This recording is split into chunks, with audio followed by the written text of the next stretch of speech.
Good afternoon, dear students. So in our last meet, that is day before yesterday, we have learned up to the properties of a database. So let me revise few of the points which we have discussed in our previous meet. That is, database can be a properties. The database properties include these four most important points. The first one is point number 1: a database can be of any size and complexity. Means it can be smaller in size, containing 2, 3, 4 datas, or it can be huge in size, which contains millions of instructions together. Then second point is, the database is actually a representation of some aspects of real world. Whatever the things that we do in our real world, it is a representation of its aspect of a real world, also which is also called by another name as mini world. Whenever changes happens in this mini world, they are also reflected in the database. Now the third point about database is, the properties of a database is, it is designed, built and populated with data for a specific purpose. It is designed, built and populated with data for a specific purpose. Means, suppose we have set of instructions for a set of data for some specific operations we have stored in a particular location, and some other set of specific set of data from some other task. Then in such situation, different types of data for performing different functionalities can be stored in a single database. It can be maintained manually or computerized. Most of the times we perform database operation. We store data inside the database manually or in a computerized manner, and most of the times it is computerized only. Okay, so these are the properties of the database which we have discussed up till now. Now let us move to next topic, file processing system. See, the main reason behind the development of database management system is to remove the demerits which has been faced while working through traditional file system. Now, what is a traditional file system? Let us begin to learn about the same. A traditional file system is a kind of file system where data is always stored in the form of files. Whenever all the data are always stored in the form of files, they can be kept under traditional file processing system. The second point related to traditional file processing system is, a large number of application programs are being required. A large number of application programs are being required to be written by programmers. Now, in order to insert, modify and retrieve data from the files, a large number of application programs are need to be required to be written by the programmers in order to insert, delete, modify and retrieve data from the files. As per our requirements, new application programs need to be inserted. As per our requirement, new application programs need to be inserted. Now, below on the slide, on slide 8 is given a example of traditional file processing system, which consists of two departments. Here in this, two departments are there. One is sales department and the payroll department. Now, how does it works? Let us learn in detail. How does a traditional file processing system works? Let us see. In this slide, there are two departments, say sales department and payroll department of a company. Now what happens? One user will maintain information about all the sales person in sales department. Suppose a user is there who is maintaining the information about all the sales person in the sales department, particular file, say file 1, and about the payroll of the same salesperson in a separate file, say file 2. Means two departments are there, but both of them are storing information about the same person. Say in file 1, sales which has been done by a particular user has been stored in file 1, while the payroll which has been granted to that particular salesperson will be stored in file 2 under payroll department. Although both the departments need information about salesperson, both of them both the department, that is sales and payroll department, need the information about the salesperson, but both of them will store information about the salesperson in different files and will use different application programs to access them, which will result in three of the errors. These are most important: data redundancy, inconsistency, and lack of data integration. Fine. So let me come again. In traditional file processing, it is always stored in the form of files, and large number of application programs are required to be written by the programmer to insert, modify, delete, and retrieve data from the files. As per our requirement, new programs need to be inserted. Now an example has been depicted by two departments of a particular organization, say sales department and payroll department. Now in the sales department, a person is doing this much number of sales. That data is being stored in file 1 under sales department. Similarly, in the payroll department, what happens? A file 2 has been created where the payroll of that particular salesperson, who is the particular user who is doing the sales, is being stored. Now since both department need information about the salesperson, both the department need information about the sales, but they will store information about the salesperson in different files and will use different application programs to access them, which will result in data redundancy, data inconsistency, and lack of data integration. So there are basically three types of disadvantages in traditional file system, and these three are most important. Remember these points. There are three disadvantages of traditional file processing system, and all of them are most important. Now what is data redundancy? It's been asked in the previous year's sample question paper as well. Whenever data is stored in the form of files, now let us consider first one, that is data redundancy. Whenever data is stored in the form of files, a large number of application programs are required to insert, modify, delete, and retrieve data from the file. Whenever data is stored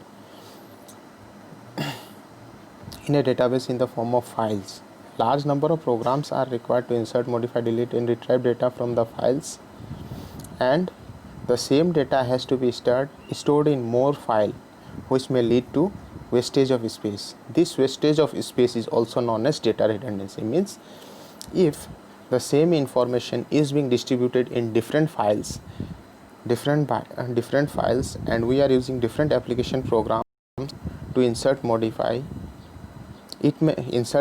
delete, and retrieve data from the files, it may lead to wastage of space, which is also called data redundancy. Now let us come to the second one, that is data inconsistency. In data inconsistency, what happens? In a traditional file processing system, generally we need to store the data about any user in the form of files. Now whenever there is an updation in a single file, if we are updating a single file, then all the files containing similar information must also be updated. All the files contain similar information must also be updated, else it would result in an inconsistency of the data. For example, say in sales department, I have updated the data of the user sales in file 1. Now the same thing, at the same time I have updated the moreover, apart from that, I have also updated the contact information of the salesperson, of the user, in file 1 again. Now whenever we move to payroll department, we also update this information about the user into as well, or else it may lead to data inconsistency. Now the third is lack of data integration. Accessing information, what is there in it? Accessing information from multiple files become very difficult, as all data files are independent of each other. Now since in a traditional file processing system, data are stored in the form of files under different departments, so it becomes highly impossible for accessing all the information from multiple files at the same time, because all the files are independent of each other. So these are the different disadvantages of traditional file processing system. Once again I am repeating the same, it is very important because it has already been asked in the examination. First is data redundancy, data inconsistency, and third one is lack of data integration. So what is there in data redundancy? Let us see once more.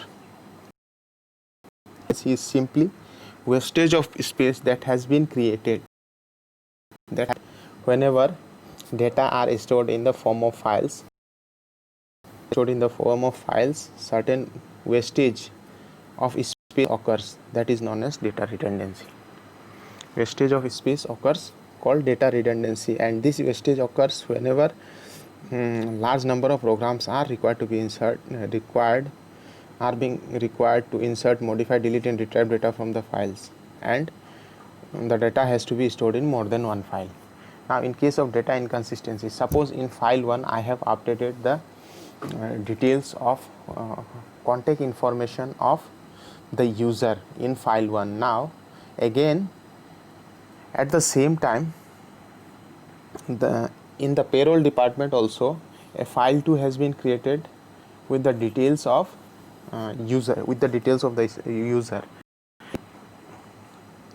If any information is updated in file 1, that also needs to be updated in file 2, or else it may lead to inconsistency in a sense, in one file information has been updated while in the another file it is not updated. Means suppose if we go and look in, then we will find incorrect information.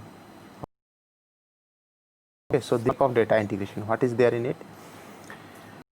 Access information from multiple files, it becomes very difficult. Accessing information from multiple files become very difficult in case of traditional file processing system, because all the data files are independent of each other. For example, say file 1 is under sales department and file 2 is under payroll department. So there is no way by means of which we can connect both of them, so they are independent, as a result of which there is a lack of data integration. So the disadvantage of traditional file processing system. Now let us see concepts in detail. What is database management system? Now whenever we need to create, maintain and use a database, we need to write a collection of programs or instruction. Which enables user to create, maintain and use a database. A collection of programs which enables user to create, maintain and use a database, also called DBMS. Now DBMS enables creation of a repository of data. What is the purpose of DBMS? It enables creation of a repository of data which is defined once and can be accessed by different users as per their need. It enables creation of a repository of data which has been defined once and can be accessed by different users as per their need. Now it is also a single repository of data which is accessed by all the application programs. So DBMS is a single repository where all the information that is being needed can be accessed by the application programs. So in simplest form, database management system is a collection of programs or instructions which are being given by the user to create, maintain and use a particular database. Now on the next very slide, see the database has been pictorially represented. Okay, it consists of three levels. First is in the bottom level, it is stored database and stored database definition. The stored database definition is also known as metadata. Metadata is simply nothing but the data or the information about the data, the particular data about the data. Now the second level is DBMS software, where two types of softwares are there: software to process queries or programs and software to access stored data.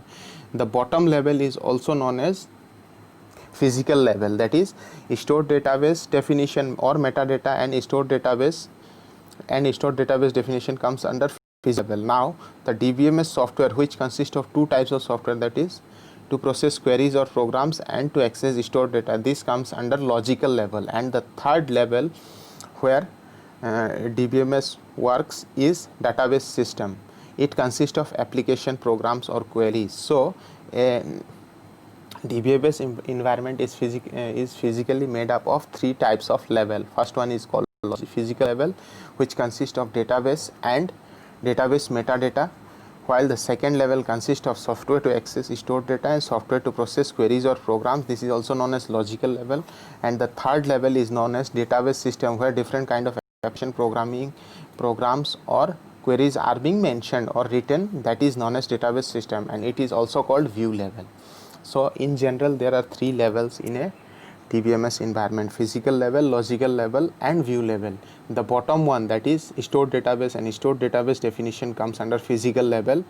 DBMS software, which includes software to process queries and programs and software to access stored data, second level, this is known as logical level. And the third level, where we need to write application, programs or queries, that comes under database system, is also called view level. Okay, so a DBMS environment is basically divided into three kinds of level: physical, logical and view level. Now let us see what kinds of operation can be performed on a database. See what kind of operations can be performed on a database. So there are different kinds of operation which can be performed on the database. The first one is, first of all, whenever we need to do any whenever we need to provide any instruction to the database, we need to define it. At the very beginning, we need to define a database by specifying the data type of data to be stored and also the constraint, if any, on the data. Suppose we have created a database, and before creation of that database, we need to specify what could be the data type of data that has to be stored, and also what are the constraints that needs to be put. Now second one is populating the database by storing some storage medium that is controlled by the DBMS. The second, we need to populate the database by storing the data on some storage medium, means whatever the data we to store, whatever the data that needs to be utilized in order to populate the database, be stored on some storage medium which is controlled by DBMS. Third operation is manipulating the database, such as modification, querying, generating reports, etc. Now database can be modified by using different types of command, which includes DDL, DCL and DML. DDL stands for data definition language, DML stands for data manipulation language, and DCL stands for data control language. So manipulating the database includes modification, retrieving data or querying and generating reports, etc. This is also a kind of operation which can be performed on a database. Now the fourth operation which can be performed on a database is manipulating the database. The manipulating means changing different aspects of the database. This includes modification, retrieving data or querying, generating reports, etc. Modification, retrieving data, querying, generating reports, etc. Now the fourth feature is sharing the database by using multiple users to access the database simultaneously. Suppose I have created a database, then the same database can be accessed by multiple users. Allowing the database to be shared between multiple users for accessing the database simultaneously is also an operation which can be performed on a database. Now protecting the database against any software hardware failure. One more operation that can be performed on a database is we can also protect the database from hardware or any software failures and unauthorized access. And the sixth one is maintaining a database is easier with the changing environments. It becomes very easy for us for maintaining a database with the changing environment. Few example of DBMS software includes MySQL, Oracle, Sybase, DB2, MongoDB, etc. So in our first meeting in this class, that is in class 12th standard, we will only learn about MySQL, while Oracle, Sybase are the application which will be in your higher classes. So these are the various operations to be performed. First is defining the database. We can define the database before performing any operations, we need to define the database by specifying the data types of various data to be stored and also constant on any data, constant or restriction on any data. Then second, first defining the database, populating the database by storing the data on some storage medium controlled by DBMS. Third, manipulating the database, defining, populating, manipulating the database by querying, generating reports, etc. Then fourth one is sharing of the database by allowing multiple users to access the database simultaneously. Fifth one is protecting the database from any hardware, software error or unauthorized access. Then sixth one is maintaining the database with changing environments. Example of few databases are DBMS, MySQL, Sybase, DB2, MongoDB, etc. Defining, populating, manipulating, sharing, protecting and maintaining.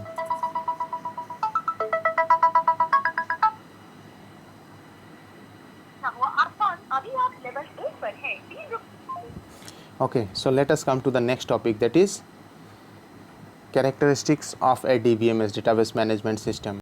Now management system has got most important four characteristics, four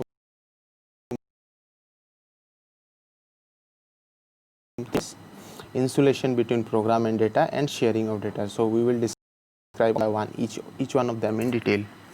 Now let us come to the first, self-describing nature of a DBMS. What happens in it?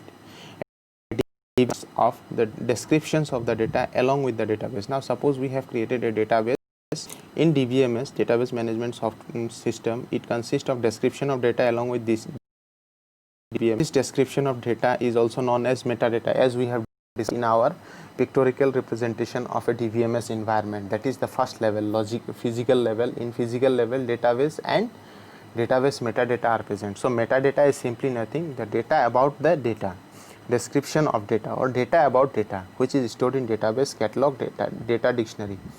Now a DBMS consists of description of data along with the database. This description of the data is called metadata. Description of the data along with the database, this description of the data is also called metadata, which is stored in database catalog or also known as data dictionary. Data dictionary contains structure of the data and also the constant imposed on that data. So in data dictionary what happens, the data and if an structure of the data, how it looks like, how our data looks like, that structure is being depicted, and also the restriction, some restriction which is being imposed on that data. Now the second one is insulation between programs and data. As the data dictionary is stored separately in DBMS, here what happens, since the data definition is stored separately in a DBMS, any changes in the structure of data would be done in the data catalog itself. So whenever any changes in the structure of data will be there, it will be a catalog itself, and the programs that access those data need not be modified, and the programs which is required to access those data in the data catalog need not be modified. This property is also called program data independence. So the first point is characteristics of DBMS include self-describing nature of DBMS, insulation between programs and data, and the third one is sharing data. A DBMS must include concurrency control software to allow simultaneous access of data in the DBMS database inconsistency problem. Now what happens, whenever we create a DBMS environment, always remember to include concurrency control software so that the same data can be accessed simultaneously by multiple users of the database without causing any inconsistency problem. Inconsistency, as already expressed earlier, that is whenever any changes or modification is there, it should be reflected in every data. Suppose about user 1 we have made changes to his address. Suppose present address we have changed it of the current user. Now wherever we will get that particular user, we need to get the updated information, all that information only, not the one which has already been held previously.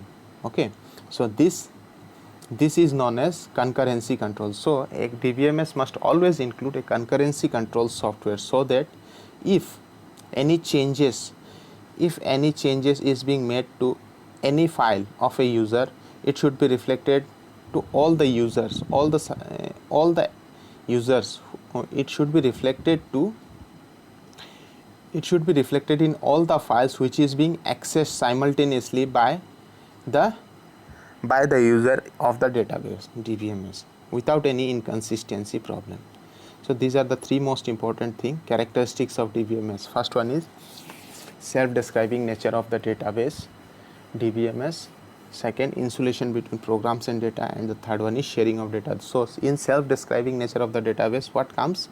A DBMS consists of description of the data along with the database. So a DBMS generally consists of the description of whatever the data it has stored. This description of the data is also called metadata, which is being stored in database. Okay. Now this data dictionary contains structure of the data and also the constant imposed on that data. Second, insulation between programs and data. As the data definition is stored separately in DBMS, any changes in the structure of data would be done in the data catalog itself. As the data definition is stored separately in the structure of data would be done in the data catalog itself, and the program that access those data need not be modified. This property is also called as program data independence. The third one is sharing of data. A DBMS must include concurrency control software to allow simultaneous access of the data, in database without any inconsistency. Okay, so these are the three important points or characteristics of DBMS which differentiate it from traditional file processing system. Let us come to the next point. That is types of DBMS user. Now there are mainly 4 types of DBMS users. Okay, so let us discuss each one of them in detail. There are mainly 4 types of DBMS user. The first one is known as end user, the second one is database administrator, third one is system analyst, and the fourth one is application programmers. End user, remember all those terms: end user, database administrator, system analyst, application programmer. End user, database administrator, system analyst, and application programmer. Now, who are the end users? What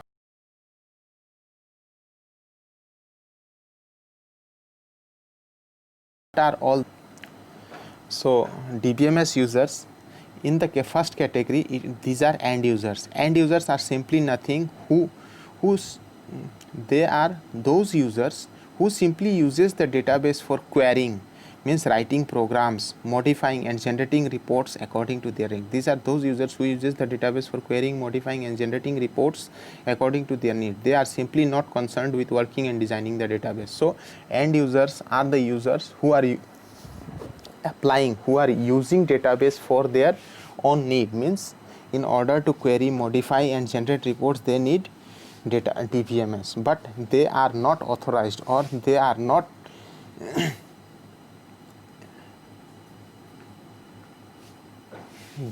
they are not trained to make any changes or design any database. Database administrator, they are responsible for providing access of database. Database administrators are those people who are responsible monitoring the use of database and the DBMS, providing technical support, acquiring software and hardware resource. In short, a database administrator simply administrates the database, means it handles the database completely.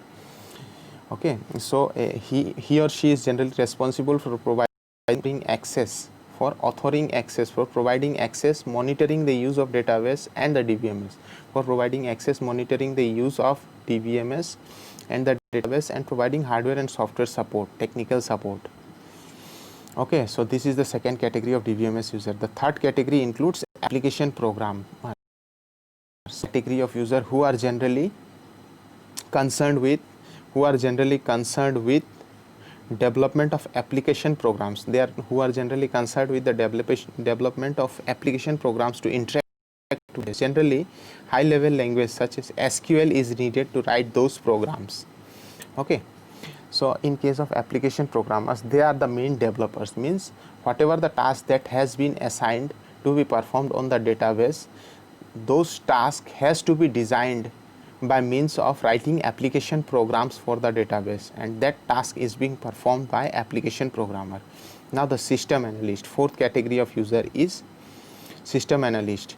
System analysts are simply nothing. They determine the requirement of the end user based on which specifications are being built.